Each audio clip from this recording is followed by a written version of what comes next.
Çfarë ndodh me prodhimin shqiptar? Është një histori e vazhdueshme, ku shumë veta pretendojnë që qumshi që prodhohet nga fshatarët, në proborret e tyre, me lopët e fshatit, me lopët e shtëpisë, është më cilësor dhe më i kontrolluar se sa qumshi që vjen nga lopët që rriten në për ferma. Jam në një nga fermat më të mëdha në Shqipëri, një fermë me rreth 1600 lopë, për të treguar se çfarë garancie ka qumshi që prodhohet në fermat e standardizuara të Bashkimit Evropian, me standardet e Bashkimit Evropian, në raport me qumshin që prodhohet dhe shitet në kushte artizanale. Sa është mit dhe sa është realitet. Çfarë problemi mund të ketë nga i qumshi i tillë, që natyrisht mund të jetë i mirë, por risku që të ketë probleme është shumë më i madh se sa tek qumshi që prodhohet në mënyrë të standardizuar. Thash në një nga fermat më të mëdha në Shqipëri, në zonën e Grabianit në Lushnjë.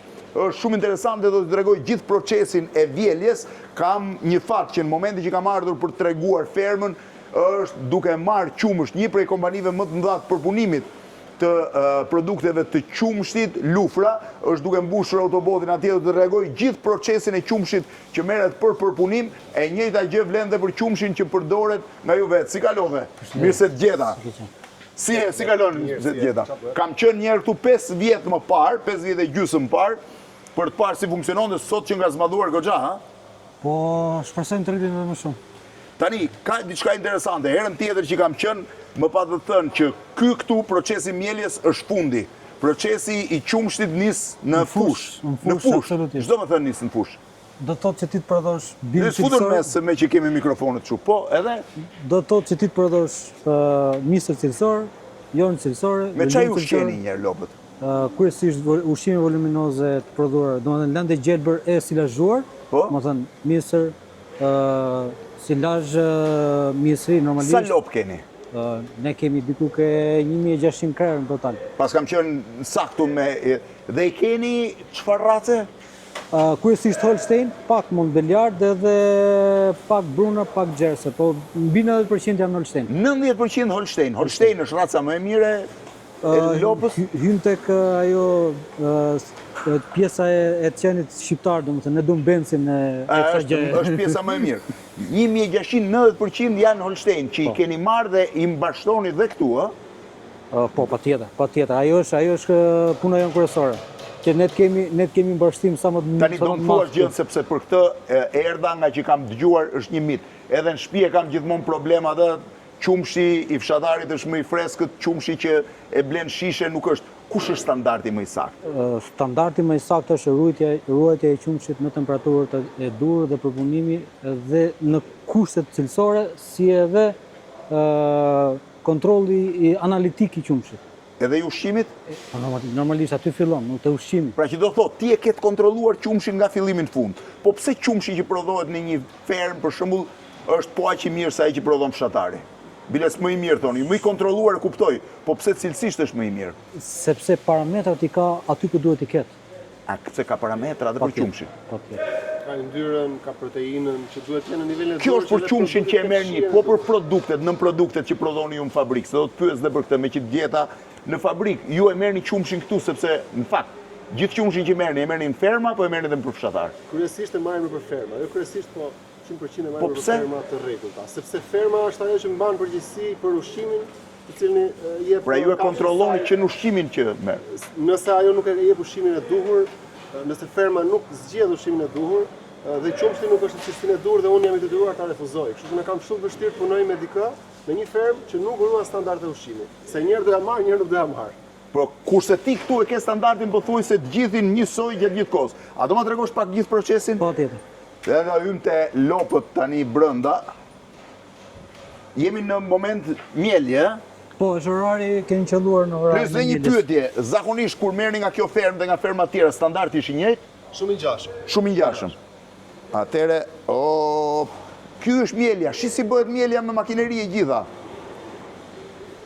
Procesi mjeljes është i gjithë automatik. I gjithë automatik. Pra lopët hyn andej. Tani çfarë ishte gjëja që më bëri përshtypje? Kur erdha më thanë që në qoftë se lopa nuk e ka parametrat e qumshtit siç duhet, nuk e lejon makineria që të hyjë brenda në makinën e mjeljes. Shifeni.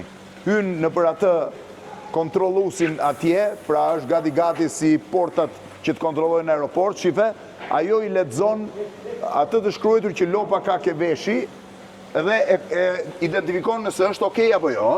Ajo identifikon kush lop është edhe në bazë asaj përcakton pastaj se si do jetë rruga saj lope brenda impjantit mieles edhe dalja në stall. Do ndahet veç mbasi të dali apo do shkoj me tufën. Pse mund të ndahet veç qumshi, ndahet veç. Dhe lopët futen, shiveni bëjnë rrethin e plot, vinë këtu ka mbaruar mielja. Tu ka mbaruar mielja. Tu ka mbaruar mielja dhe këtu bëhet dezinfektimi, shive, dezinfektohet gjiri, është i gjithë automatik, dezinfektimi dhe më pas lopët mbasi kanë mbaruar mieljen, pra mbasi janë mielur në mënyrë automatike, ikin në për këtë rrugë edhe shkojnë. Ndjekin këto porta këtu dhe këto porta tu përcaktojnë se ku do shkojë. Po, ja. Domethënë do të kthehet në stall, do të shkojë për të ndërzyer, do të shkojë për të mjekuar, do të shkojë për të. Pra mbasi e identifikon vetë automatike. Po. I kanë bërë dhe lopët me chip. Tani, një gjë, qumshti nga shkon tani, përmes atij Ati tubit që është mund në mes të impjantit. tubit që është sipër. Po. Edhe ku shkon me tubin që është sipër? Shkon në një paraftos, si ai, në mënyrë që ti uli Me çfarë temperaturën. temperature del? Tu del nga 37-38 gradë. 37-38 gradë. Kalon Por një nëse proces lopa me ka në një shkëmbim. problem, në një gjë, nuk merret qumshja se Jo, lope. absolutisht. E identifikon, arrin ta identifikosh. Po, edhe Ajo është detyra jonë. dhe pastaj ti përmes Kalon një shkëmbys në përmes nxehtësie. atij tubit, po, Kalon një shkëmbys nxehtësie që nga 37-38 gradë e çon në 11-12 gradë, Po. brenda minutit parë praktikisht. Edhe mbas këtij shkëmbysë nxehtësisë futet në tank e ftohës, që Shkon brenda atje. 20 minutave e çojnë drejt 4 deri në është 6 ajo gradë. atje, ë? Ai tanku atje. Po duhet i bjem rrotull apo hidhemi këtu? Lejohet këtu? A i ke gjujnë të mirë? Mo i kam gjujnë dhe mirë, pse mos i kem për të shku deri aty. Op. Ja, këtu e shifemi dhe procesin mirë. Si e mirë, shive dhe procesin. Pra kjo është mielje komplet, ë? Po. Shive si milet, shive. Shive si milet. Ja ku i shkon qumshi edhe vazhdon më tutje.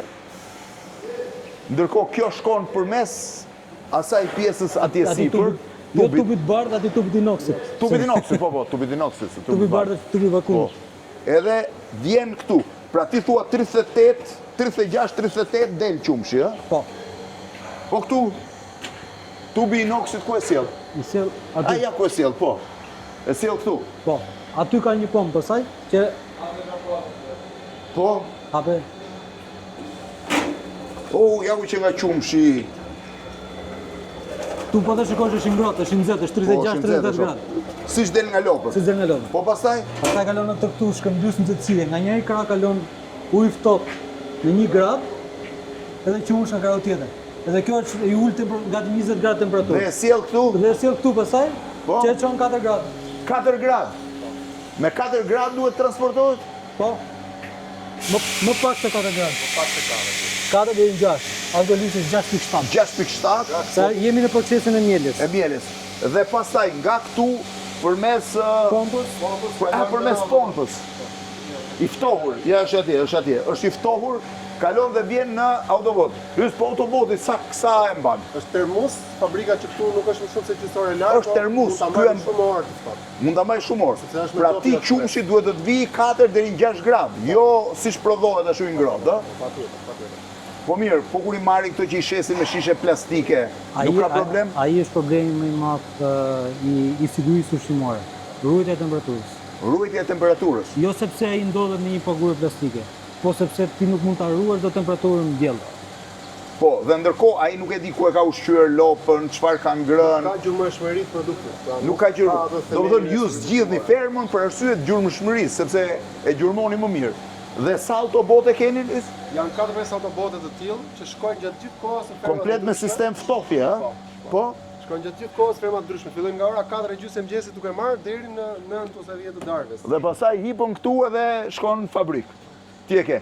Do më thënë edhe njerë për ta kuptuar sa më mirë, ideja kryesore është që qumshti që prodhohet në fermat standardizuara, sa ferma kemi ne në Shqipëri? Shumë, të mëdhaja pak, Po. të mesme Po të mesme të garantuara, të mesme të garantuar. mesme të garantuara por shtohet. patjetër. Është më mirë se sa qumshi që merret nga fshatarët që vjen.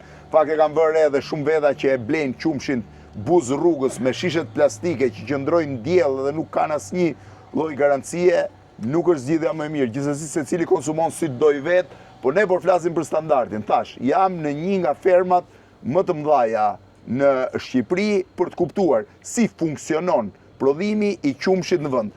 Unë po ju lëju këtu dhe po shkoj ta shoh në çik edhe pjesën brenda, ja ta marr këtë. Edhe njerë me që duhet t'ju tregoja, hajde shifeni se si është ferma. Ja ku qëndrojnë lopët në pjesën andej ku ushqehen dhe këtu futen lopët që shkojnë për mjelje. Është një proces shumë interesant. Ja ku është i gjithi deri në pjesën tjetër. Një prej fermave më mëdha, shiheni sa lop janë në anën tjetër, një prej fermave më të mëdha në Shqipëri. Ja dhe procesi i mjeljes është në atë drejtimin tjetër andej. Nga Grabjani i Lushnjës, si prodhohet qumshi në Shqipëri.